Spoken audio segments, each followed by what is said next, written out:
Today we're going to talk about insect netting. We get a lot of questions on how do we keep the insects on our plants where we want them to stay. So we have a product here. It's a ultrafine mesh insect netting. You can use it outdoor if you're growing cole crops and you want to cover your crops. It comes in full lengths, 30 feet. Today we're going to talk about a smaller 6x4 section, and we like to use it on cold frames. So we have a cold frame here, and what we're going to do is take out one of these panels, and we're going to apply the insect netting into the panel with a hot glue gun and staples. And this will keep the insects in your cold frame, in your quarantine. When you bring plants home from the store, it's best to quarantine them, keep them away from all your other plants to keep things from spreading. Even if the plants look good and clean, it's a good practice. Keep them in a protective quarantine case. We have other options we'll show you as well. Got this online. This is just a little, I think they call it a butterfly pavilion netting thing. So these work as well. You can just put your plant inside here, zip it up. The mesh is not as fine. So we like the bug netting that we sell. It's a little finer. It'll keep your mites in there. It'll keep everything in. But this works as well. This is a little bit cheaper. You can also take the netting and you can just drape it over the plants and then tie it with some clothing pins to the plant as well if you don't want to do a structure. But we get a lot of plants constantly coming in here. So we have a cold frame that we just keep kind of hanging around, and we use that for any of our vegetable starts, any plants that you get from a dispensary, anything coming in, you really want to set it aside for a couple weeks, treat it. We'll put a grow light in this greenhouse cold frame. So it'll have a light, we'll put a heat mat underneath it, and then we'll just introduce predators in there. Because the plants are pretty clean, it's best to use an insect food when you release the predators. So we have different products. Different predators come with different kind of foods. So we got our supplemental food. We'll hang this on the plants in there.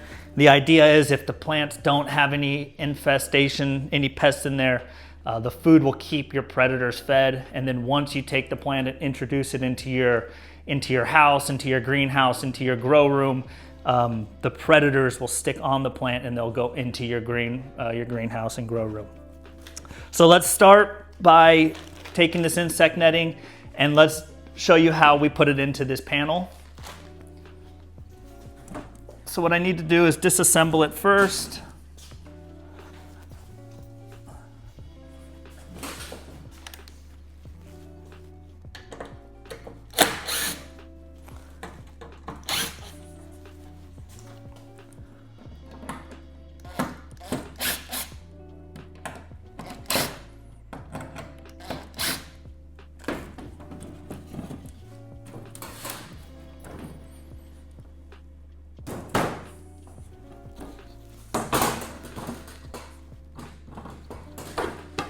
So on this specific cold frame, which we'll link on the video below, we got it on Amazon. I think it was about $100. A little bit of an investment, but like I said, we use it regularly. And so all we're gonna do is pop off the frame.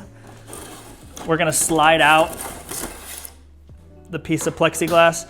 The nice way of doing it this way is when you glue the screen in, you can always put this back in. If you wanted to use it for a real cold frame and harden your plants outside in the spring, you can put the panel back in and it would insulate better.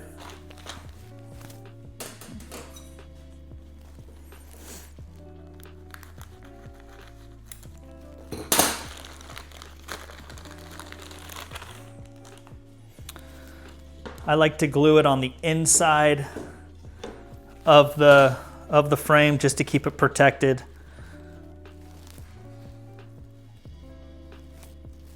And then we will just cut a panel here.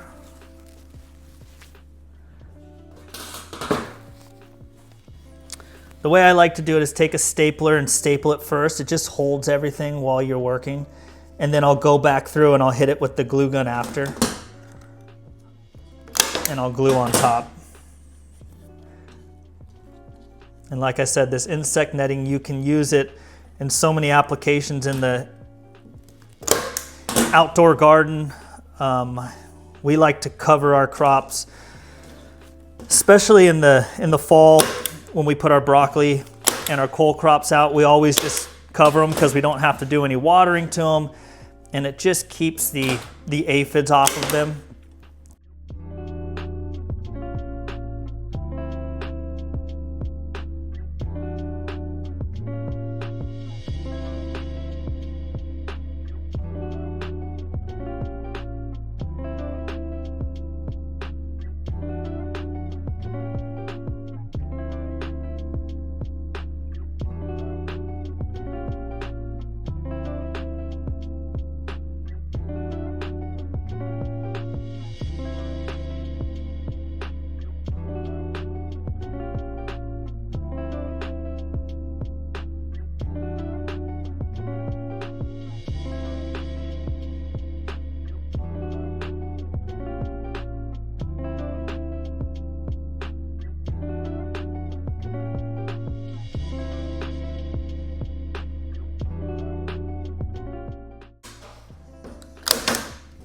Okay, so we have it all stapled down. Now I'm going to go over it with a hot glue gun, and I'm just going to run a bead over the staples, secure it all down, and then we will be ready to reassemble it and stick our new plants in there. It works really well if you have plants also that are infested in your house. So you can always take your infested plants in your house, greenhouse, grow room, wherever you guys are growing, pull them out of regular population and put them into a quarantine. Leave them in there, treat them, introduce the pest into your confined area, and then once they're healthy, you can put them back into the general population. So with insects, it's always best to be preventative. You want to find that infestation and get your plants quarantined before your issue becomes too bad, and usually the insects will do it for you.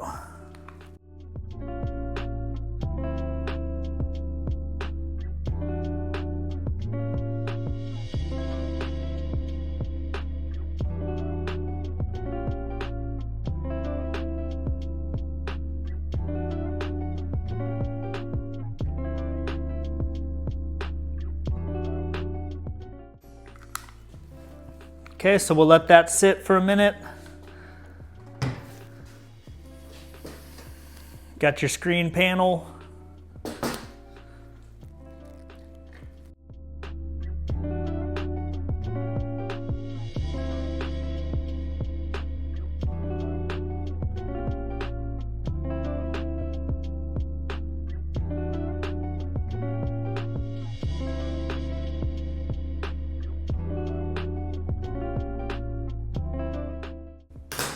Okay, so there you have it.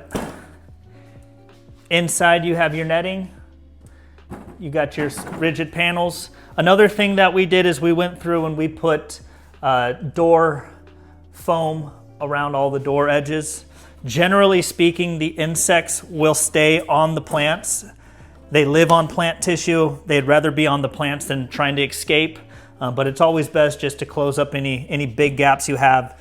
Keep the insects in there on your plants. This one has a nice lid that opens up.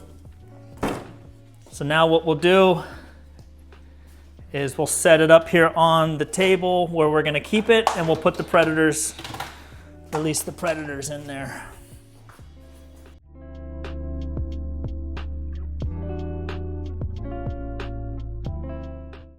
We have a couple new plants here. Before we pot them and plant them, we're going to stick them in here.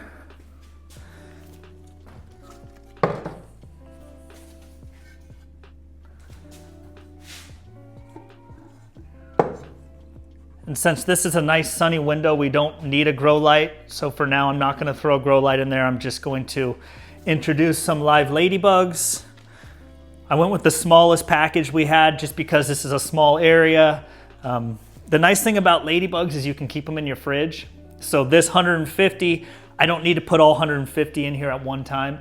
I can take it, put 10, 15 out, put the rest in the refrigerator. In a couple days, I can put a couple more out. So it's a good idea to put ladybugs, just a few out on your plants, especially if you're indoors with houseplants. A few ladybugs will go a far way. You don't need to introduce a whole 1,500 bag into a 1,000-foot area. You can just do a couple at a time. So we got some ladybugs. Here's the label. And I'm just going to sprinkle a couple in right onto the foliage.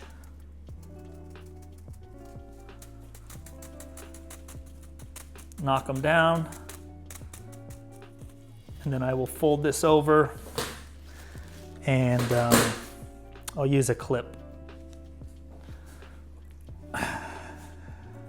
Clip those closed. The other predator I'm going to release is some Aphidoletes, aphidimyzas. These are an aphid predator. I like them during the winter time because they do well in cold, damp environments. So I picked this because we are in February, it's cold here. I like to introduce them into the house. They fly around and they take care of all of our plants. It looks like a small mosquito, so they're really unnoticeable. They're just a fluttering, flying insect. So I'm gonna put just a couple in here. Again, I don't need to put all 250 on these plants. I'm just gonna do a quick open the lid, let a couple out, and then put the lid back on. And then I will release the rest of these throughout the house and then into the greenhouse. We do have some lettuce starts going here, so I'll put it in the lettuce and everywhere.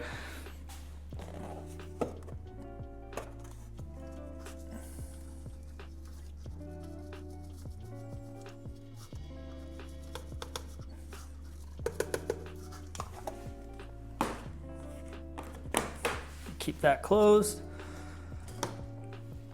And then the other good idea when you're doing quarantine is insect diet. So these little food tabs have different kinds of food for your insects. So we got 5 of these little hanging cards. One of the food sources is a frozen moth egg. One of it is a shellfish product. So if you're allergic to shellfish, don't use these supplemental diets.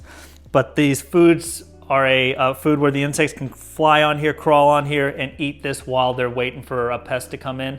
Keeps them alive longer, fatter, happier. So we're gonna put these on here since we don't know how bad they're infested or if they're infested at all. We're just gonna hang a couple little tabs on there.